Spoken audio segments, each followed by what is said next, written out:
सुप्रभात, बहुत स्वागत है आपका। आप देख रहे हैं एबीपी न्यूज और आपके साथ हूं मैं दीपा बाफिला। अब वक्त हो गया है तेज तर्रार फटाफट अंदाज में 80 खबरों का।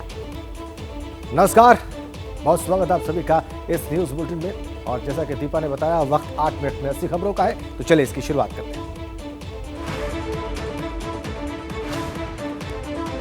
2 सितंबर को लॉन्च होने जा रहा है मिशन आदित्य 11। चंद्रमा के बाद अब सूर्य के बारे में रहस्यों से पर्दा हटाने की कोशिश करेगा इसरो।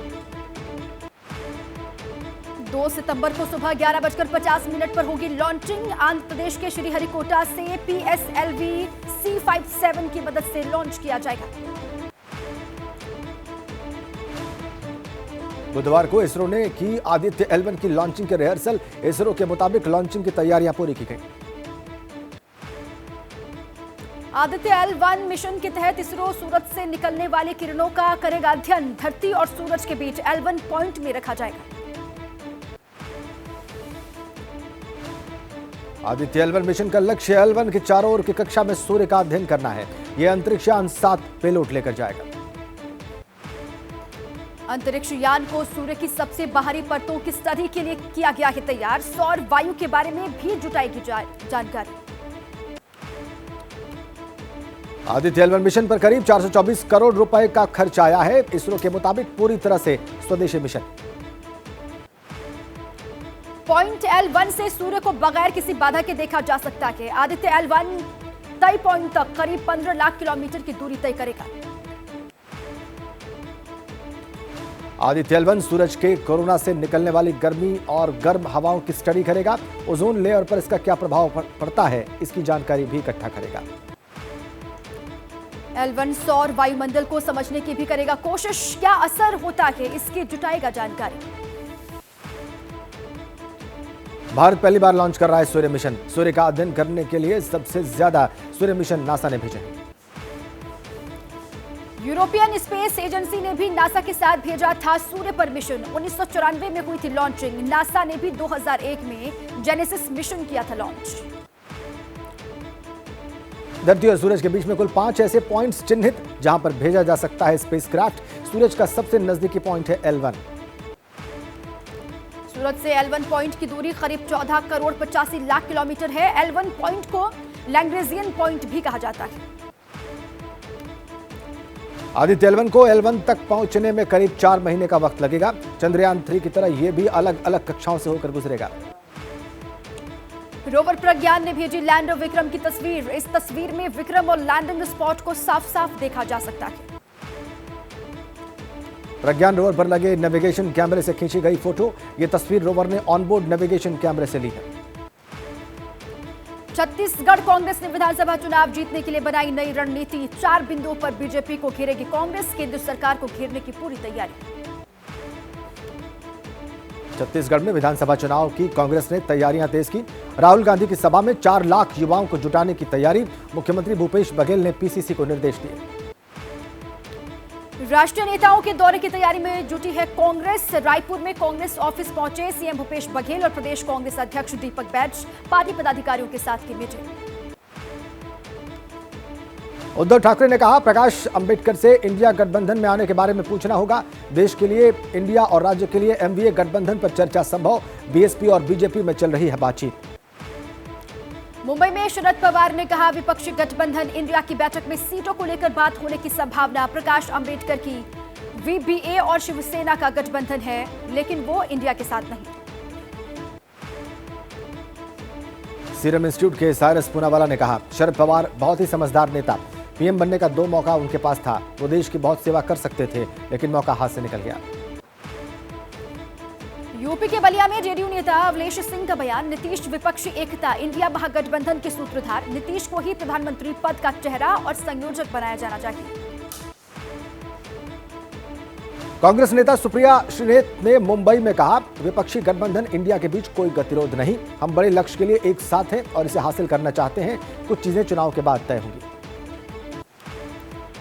सीपीआई नेता डी राजा ने कहा, हमने इंडिया गठबंधन की पटना और बेंगलुरु की बैठक में एक कदम आगे बढ़ाई है। अब मुंबई बैठक भी एक कदम और आगे होना चाहिए।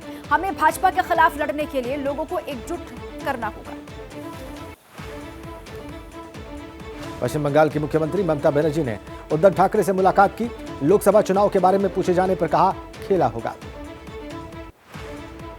आप सांसद राघव चड्ढा का बयान, अरविंद केजरीवाल पीएम बनने की दौड़ में नहीं है शामिल। सुखबीर बादल ने विपक्ष के इंडिया गठबंधन में शामिल होने की अटकलों को खारिज किया, कहा कांग्रेस ने पंजाब का सबसे ज्यादा नुकसान किया। पश्चिम बंगाल बीजेपी अध्यक्ष ने कहा, पूरा विपक्ष एक ही फॉर्मूले पर चल रहा है। बंगाल में कुश्ती, दिल्ली में दोस्ती और शेष भारत में मस्ती। एसपी नेता अखिलेश यादव ने कहा, क्या पिछले 9 सालों से रक्षाबंधन त्योहार नहीं आता था? इस सरकार में महंगाई का कोई जवाब नहीं। झारखंड में ओवैसी की सभा में नारेबाजी पर बीजेपी ने कहा, ऐसे देशद्रोहियों की जगह पाकिस्तान में है, हिंदुस्तान में नहीं। केरल के सीएम पी विजयन ने पुथुपल्ली उपचुनाव में चुनाव प्रचार की शुरुआत की। सीपीएम के इलेक्शन ऑफिस का उद्घाटन भी किया। केंद्रीय मंत्री जी किशन रेड्डी ने कहा, रक्षाबंधन पर गैस सिलेंडर की कीमतों में 200 रुपए की कमी की गई है। ये पीएम का माताओं और बहनों को उपहार है। सीरम इंस्टीट्यूट के साइरस पूनावाला का बड़ा ऐलान, 1 साल के अंदर में डेंगू का टीका लगाएंगे। पिछले कुछ सालों में इसने कई जानें ली हैं। G20 ऑपरेशंस के प्रमुख सचिव मुकेश परदेशी ने कहा, हम कार्यक्रम को अंतिम रूप दे रहे हैं।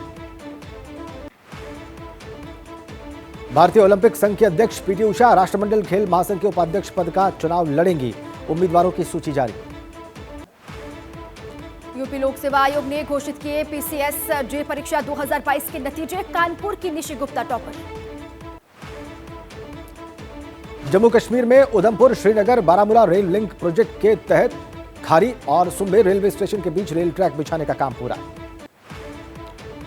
हरियाणा के नूंह में कोर्ट से बिट्टू बजरंगी को मिली जमानत। लूट और डकैती की लगाई गई थी धाराएं। पटना में दिन दहाड़े दवा व्यापारी की गोली मारकर हत्या। बाइक सवार अपराधी गोली मारने के बाद फायरिंग करते हुए फरार। गाजियाबाद की तहसील में वकील को गोली मारने वाले आरोपी सीसीटीवी फुटेज में दिखा। चैम्बर में घुसकर गोली मारी थी। मध्य प्रदेश में हथियारों की तस्करी का बड़ा खुलासा। ग्वालियर में आरोपियों के पास से 6 पिस्तौल और कई कारतूस बरामद। यूपी के अलीगढ़ में नर्सिंग ऑफिसर और एएमयू के छात्रों के बीच विवाद। मेडिकल कॉलेज में मची रही अफरा तफरी। जम्मू कश्मीर का विशेष दर्जा खत्म करने के मामले पर सुप्रीम कोर्ट में सुनवाई का 13वां दिन। केंद्र बता सकता है कि जम्मू कश्मीर में विधानसभा चुनाव कब होंगे। गैंगस्टर टिल्लू ताजपुरिया हत्या मामले में आज पटियाला हाउस कोर्ट में सुनवाई। दिल्ली पुलिस ने 936 पेजेस की चार्जशीट दाखिल की। नितिन भटनागर को आज किया जाएगा राउस एवेन्यू कोर्ट में पेश। 354 करोड़ रुपए के कथित घोटाले में हुई थी गिरफ्तारी। रक्षाबंधन पर पीएम मोदी ने दिल्ली में बच्चों के साथ मनाया त्योहार। बच्चों ने कहा, पीएम ने हमारे रक्षाबंधन को खास बना दिया।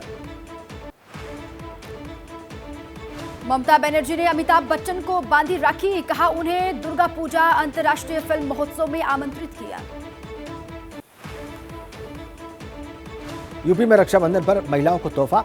यूपी रोडवेज और सिटी बसेज में आज रात 12 बजे तक फ्री में यात्रा कर सकेंगी महिलाएं। हरियाणा में रक्षाबंधन त्योहार को लेकर महिलाओं को छूट। हरियाणा रोडवेज की बसों में नहीं लगेगा कोई किराया। रक्षाबंधन पर पीडीपी अध्यक्ष महबूबा मुफ्ती और उनकी बेटी ने कश्मीरी पंडितों से मुलाकात की। कहा, कश्मीरी पंडितों के बिना अधूरी है घाटी। पश्चिम बंगाल में आईएनटीयू कार्यकर्ताओं ने राहुल की तस्वीर के साथ बनाई बड़ी राखी। तस्वीर के सामने खड़े होकर बंधवाई राखी। एशिया कप के पहले मुकाबले में पाकिस्तान ने नेपाल की टीम को मात दी। नेपाल को 238 रनों के बड़े अंतर से हरा दिया। क्रिकेट एशिया कप में आज बांग्लादेश और श्रीलंका के बीच मुकाबला। दोपहर 3 बजे खेला जाएगा मैच। यूपी के बाराबंकी के बाढ़ प्रभावित क्षेत्रों का मुख्यमंत्री ने दौरा किया। बाढ़ से प्रभावित लोगों से मुलाकात की। यूपी के गोंडा में बाढ़ प्रभावित क्षेत्रों का सीएम योगी ने किया मुआयना। कहा, यह सरकार बिना किसी भेदभाव के कर रही है काम। असम में ब्रह्मपुत्र नदी का कहर। कई गांव में पानी का दिखा प्रकोप। हजारों लोगों का सब कुछ डूब गया।